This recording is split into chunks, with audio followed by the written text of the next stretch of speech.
Hi, welcome to Nurture Squared and our interview today with Judy Arnall. Thank you, Judy, for being here. Thanks for having me. It's a pleasure. For those who are perhaps less familiar with Judy Arnall or want a little recap, Judy is an author of several books, including Parenting with Patience and Discipline Without Distress, as well as a keynote speaker. There they are. That's my brain right there. Wonderful. And her newest book, Unschooling to University, which I've just started reading.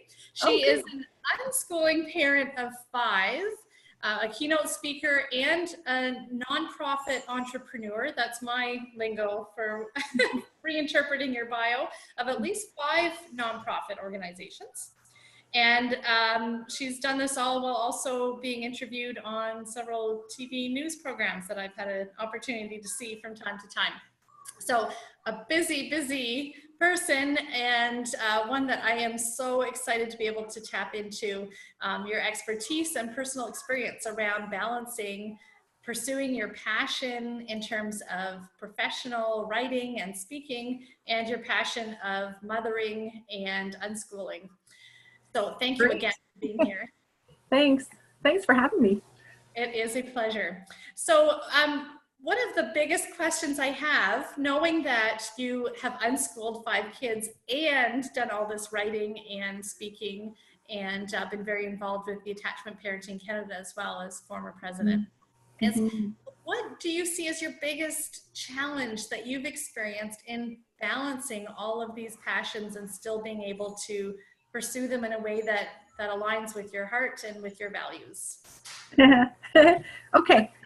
Well, it sounds a bit cliche, but biggest challenge, of course, is balancing the needs of one's family with the needs of one's business, right? So, and when my kids were little, my partner traveled a lot out of town. So he went to another country and he was back home like he's gone 24 days and then back 10. So I was single momming it for a couple of years there. But the challenge is, as a mom, like you kids don't compartmentalize. You have young children, they need your attention. They need you to help sort out a fight. They need you to put on shoes. They need you to comfort them. But you have a business too. An article has a deadline. You need to research for an interview or a book. And you have to make sure that happens too. So here's my guilt. I have managed to do it. So sometimes I've done interviews in the closet or on the patio and the kids don't know I'm home. Otherwise they'd want something.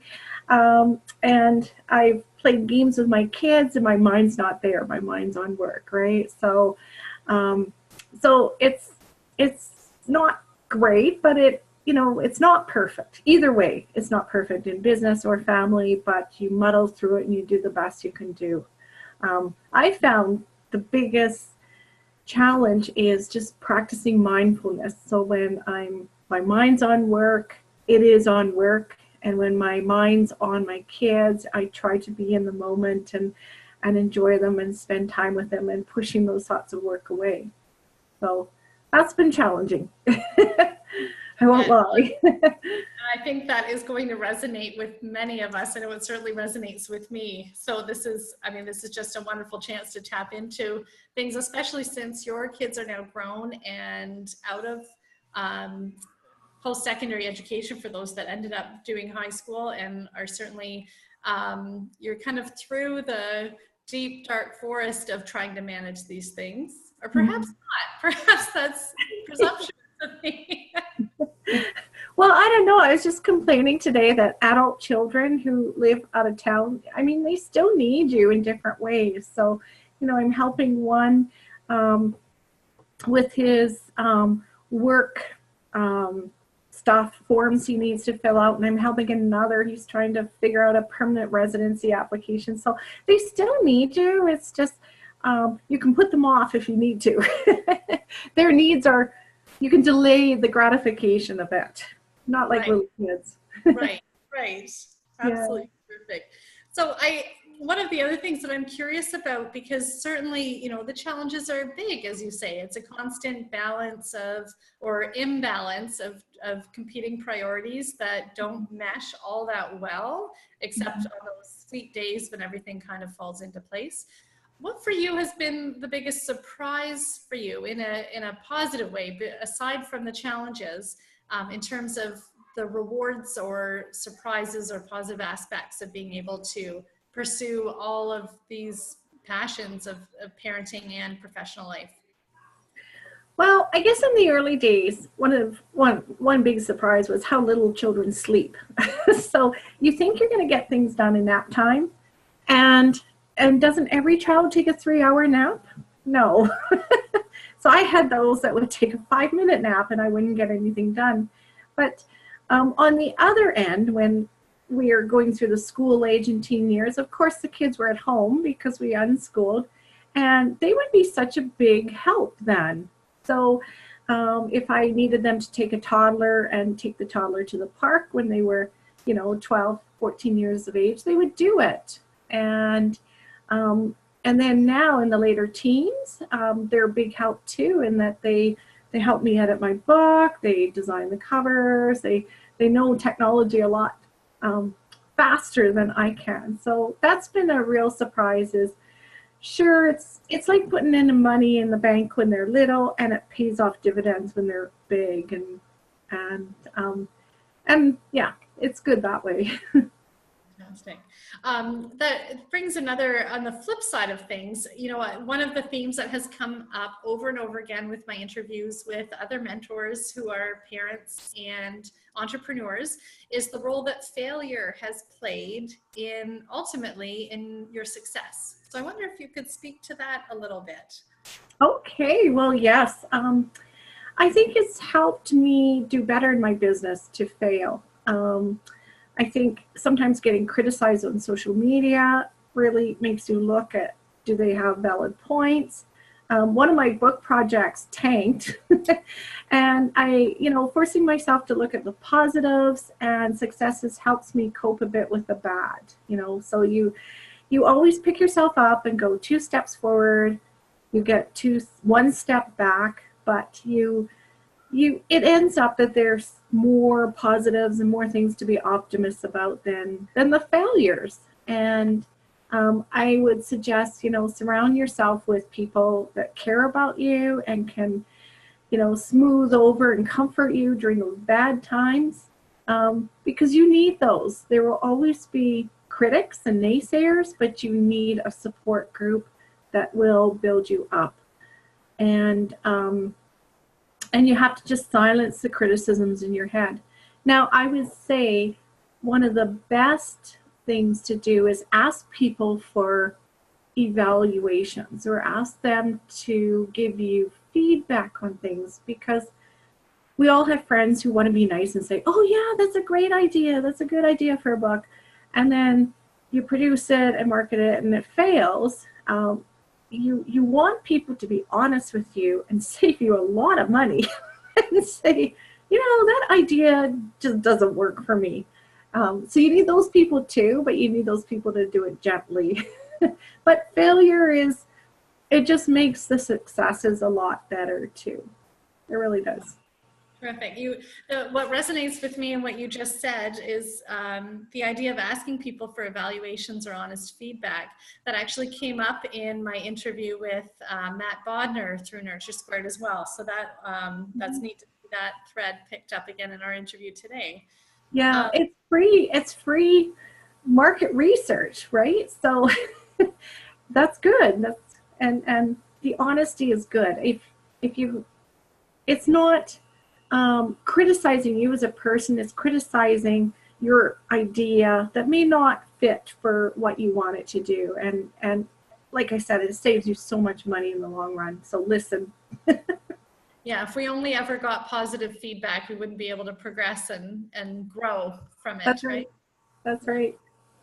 Well, and certainly from the perspective of having a support group or being surrounded by supportive people, that really resonates with me as well, since Nurture Squared was started with that idea of helping support each other through the challenges of having an entrepreneurial business and young kids. So certainly that resonates well with me as well.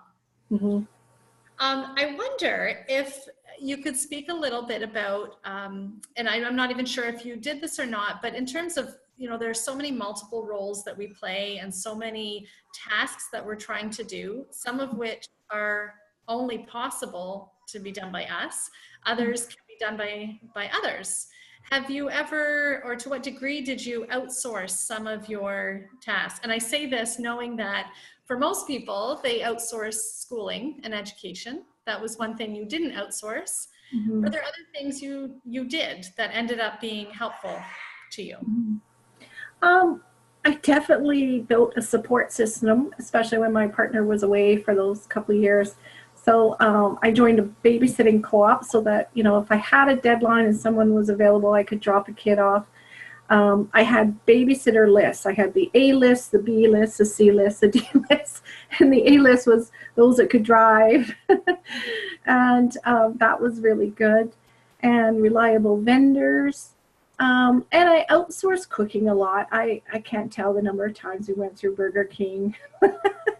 And the kids won't touch it now. No fast food anymore for them, or me either. And because I didn't really outsource to school, what I did cultivate was that I wasn't here as an entertainer for my kids. So if they were at home all day, they had to entertain themselves and find some projects to do.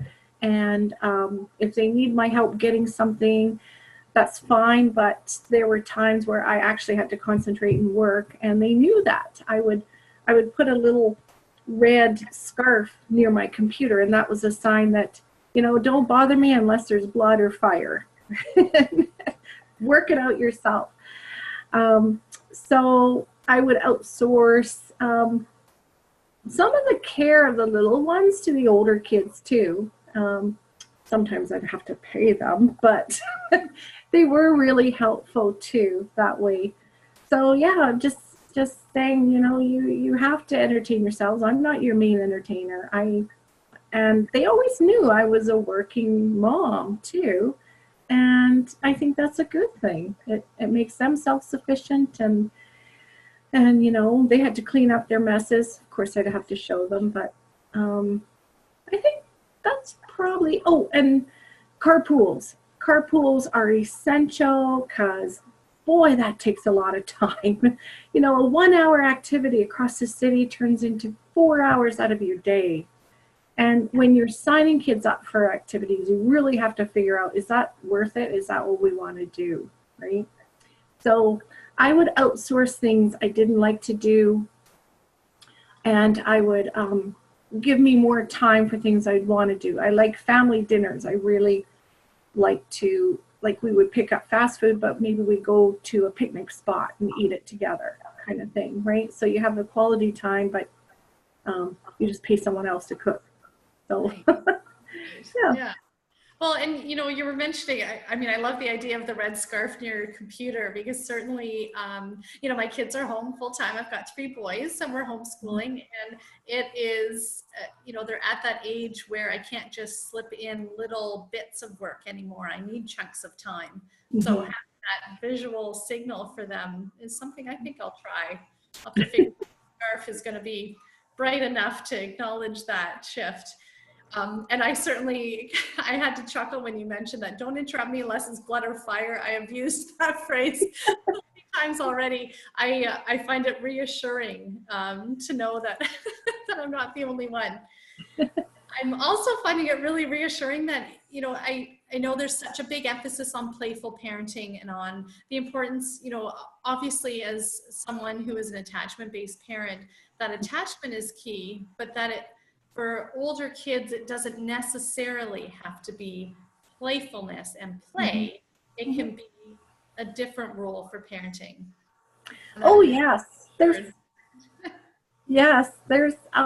a lot of ways to spend time with kids. Like, people seem to think, well, we got to do the quality things, and we got to go to Disneyland, and we have to go to this new movie, but they're times to be together in life, just doing laundry together or, making dinner together. You still have those amazing conversations with kids and build quality time into that. And kids don't care what you do. They just want to do it with you. Right. And it goes back to that idea of the mindfulness piece, that if you are present with them and mindful and attentive during that time, it's worth tenfold. It's worth 10 hours of half paying attention and checking your email at the same time. That's right. That's right. Now, the red scarf idea, I'm really going to carry that one with me, but I wonder if you have any other practical tricks or hacks for the challenge of getting work done with kids around. And, I say this knowing that half of my interviews, I have one kid coming in or out of view and showing stuffed animals online to whoever I'm interviewing.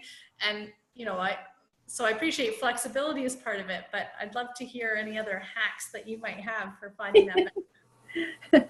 Well, for one thing, if a scarf doesn't work, wear a toque. Now, see, I have my door closed, so my kids are older and they know don't bother mom, right? But I think when you have little kids, like I said, I used to disappear into a closet to do a phone interview for a radio, or I should go outside, sneak outside. But I used to also carry bins of toys. Like, how kids get so many birthday toys that is overwhelming. I would pack about half of them away. And then if I really needed a chunk of time to get something done, I would bring out the bin and new toys, not the messy ones. Don't give them messy things, but something that is new to them and takes their attention for, an hour or so. So I would do that, or, use a babysitting co-op, and play dates too. It's surprising when you invite someone that they like over to play. It gives you some time too. Try and use nap times. I would sometimes write really late in the evening or really early in the morning, just so I have interrupted quiet time. I think a lot of parents do that too. And, make use of your partner, send them out to do whatever, ride the bus system all day. Just give you some time is helpful. And, what else I used to do was I used to load the kids in the car and go to those fast food outfits with play places, or IKEA, or somewhere that has a play place. Now in our city we have libraries, and it's so much fun. They play and I just do some book work or some concentrated time. So that really worked too. Actually, that we have done that, but I haven't been I'd forgotten about the occasional time that has worked really well. So I think I'll have to use that next week, Judy. I wonder if you could, because certainly you've played a number of professional roles, and they're diverse, and yet still carry a common thread of, attachment-based or involved parenting. So you've kind of, you've lived it. You've lived through this whole idea of being present for your kids, but also talking to others about being present for their kids. What do you see at this point in your career as being the thing that stands out for you as being particularly rewarding or special to you professionally? I think what stands out, I really like that I have books now, and the thought of passing that on to my children and my grandkids is really, really nice to me, because all the relatives know I have books out, but for my kids to sit and read them and talk about it with their future partners is really, really cool. Whether they follow the advice or not, I don't care. It's up to them. But that's really rewarding to think that when I'm gone, my word's going to live on, kind of thing, through who I raise. And I have to say, it was really hard in the younger years to follow attachment parenting and to be really loving and comforting when, you maybe I was trying to do an interview, and I was just feeling frustrated because my child wouldn't settle down and would start screaming, right? I remember doing one interview on spanking and discipline, and I was thinking, boy, I would just, oh, I just love to spank you right now because you're not cooperating, and these people are, you know, but I knew I couldn't, right? So, but in the end, it all works out. The kids grow up, the interview gets done, the work gets done. It all gets done in the time. And, you know, if you can just take a deep breath and breathe and have some patience, you don't end up saying things you regret. I love that perspective, and I love that honesty, because I think any of us watching this is going to be able to relate to that, even though most of us are still really deep in that period of time with younger kids. So I appreciate it a lot. And it's having reasonable expectations, because you know what, and accepting that you're not going to get a whole lot done when you have young kids underfoot, right? But when they get school age and they get older, it's a lot easier to sit them and explain, I do need some time here. And they understand. Yeah, so. Well, I wanted to pick up on that then too, because certainly, you know, for many of us in Nurture Squared, our kids are still relatively young, and we're just trying to get something done professionally because it's something that we value. Perhaps in one respect, we get a bit impatient with ourselves in terms of our professional progress. In terms of your career up to this point, was there a fairly significant shift as the kids got older, or was it a steady development of business? As far as the kids, because I had 5 kids in 11 years, so once the older kids got older, like, my most spirited child was my youngest one, and who took 95% of my time. So just when you thought you were going to be able to just coast through, you're an old hat, got this all figured out. yeah. And he's lovely. He's so much fun, and he's wonderful. But depending on kids' temperaments, some you may have an easygoing child, baby, toddler, and you can get so much done, and then you have that second child and they're spirited, or maybe your first child's spirited and your second child is really easygoing and you get lots done. So it's coming to a point of acceptance that your kids are who they are. Things will get better. Don't project that, you know, it's always going to be this way, and do whatever you can, but don't be hard on yourself if you can't get it done. You know, there's always a time and place it will get done. Right. Fantastic. I'm going to shift the questions a little bit more towards the actual business side of things, because, you know, certainly from my perspective, and I think most that have joined Nurture Squared are in the same boat as me, we weren't trained in business. We weren't trained in marketing. We were trained in or schooled in a certain skill, whether it was therapy or midwifery or what have you. And so the marketing piece is really foreign to us. I wonder if you have any perspectives on your journey in getting your name out there and getting people aware of what it was that you could do for helping them. Okay.